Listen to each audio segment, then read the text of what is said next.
Meantime, AI popping up everywhere in our work emails, social media feeds, in the classroom.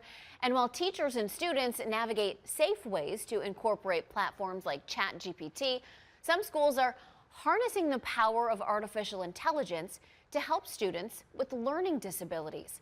19's Jen Pachano shows us how it's working.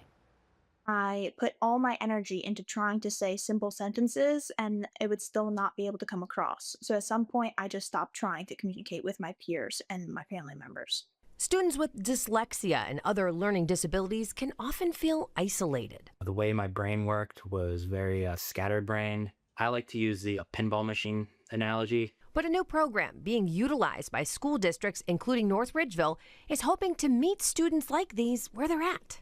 So Dissolve is different from all other online programs because the AI system actually interacts with the student to figure out what is the processing issue. Dr. Coral Ho, Dissolve AI's creator, says the program is intense and highly individualized to help assess students with learning disabilities, then create customized lessons for them based on how each student processes information.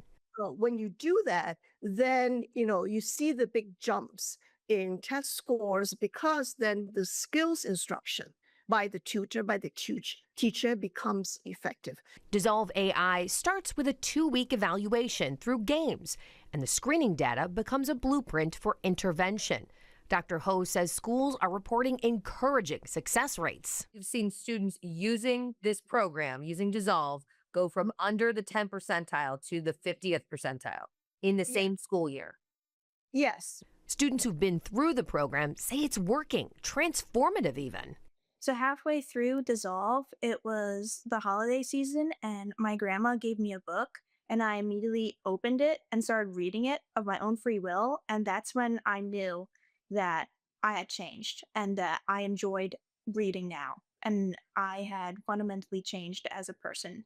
This approach is saving schools money, too. Overall, it works out to be that it cost schools only 2% of what they're spending now per child in special ed through the child's school career, because the traditional methods cannot get the children out of this reading difficulty. North Ridgeville schools have been using this program and say Dissolve costs around 90% less than their current programs, and the students have already seen improvement in reading comprehension and basic math. This program, which has been around for 8 years but is now gaining more traction and attention, is available to school districts and parents. Jen Pachano, 19 News.